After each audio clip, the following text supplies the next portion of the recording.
മുത്ത് റസൂലുള്ളാഹി സ്വല്ലല്ലാഹു അലൈഹി വസല്ലം തങ്ങൾ പറഞ്ഞതാണ്, റിസൾട്ട് ഉറപ്പാണ് സുഹൃത്തുക്കളെ.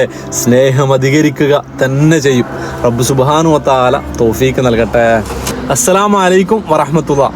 ഞാൻ നിങ്ങൾക്കൊരു കാര്യം അറിയിച്ചു തരട്ടെയോ? ആ കാര്യം നിങ്ങൾ പരസ്പരം ചെയ്യുകയാണെങ്കിൽ നിങ്ങൾക്കിടയിൽ സ്നേഹം അധികരിക്കും. മഹാനായ റസൂലുള്ളാഹി സ്വല്ലല്ലാഹു അലൈഹി വസല്ലം തങ്ങൾ സഹാബാക്കളോട് ചോദിക്കുന്ന ചോദ്യമാണിത്. അവലാ അദുല്ലുക്കും അലാ ഷൈഇൻ ഇദാ ഫഅൽതുമൂഹു തഹാബബ്തും. ഞാൻ നിങ്ങൾക്കൊരു കാര്യം അറിയിച്ചു തരട്ടെ, ആ കാര്യം നിങ്ങൾ ചെയ്താൽ നിങ്ങൾക്കിടയിൽ പരസ്പരം സ്നേഹം അധികരിക്കുമെന്ന് മഹാനായ റസൂലുള്ളാഹി തങ്ങൾ പറയുകയാണ്.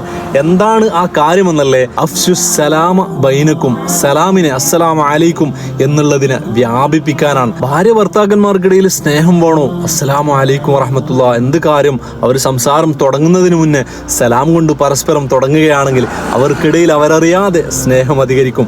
മാത്രമല്ല, കുടുംബക്കാർക്കിടയിൽ നാമുമായി ബന്ധപ്പെട്ട ആർക്കിടയിലും നമ്മുടെ സ്നേഹം അധികരിക്കണമെങ്കിൽ നമ്മൾ ചെയ്യേണ്ടത് അസ്സലാമു അലൈക്കും റഹ്മത്തുള്ളാഹി എന്നുള്ളത് വ്യാപിപ്പിക്കുക എന്നുള്ളതാണ്. മുത്ത് റസൂലുള്ളാഹി സ്വല്ലല്ലാഹു അലൈഹി വസല്ലം തങ്ങൾ പറഞ്ഞതാണ്, റിസൾട്ട് ഉറപ്പാണ് സുഹൃത്തുക്കളെ.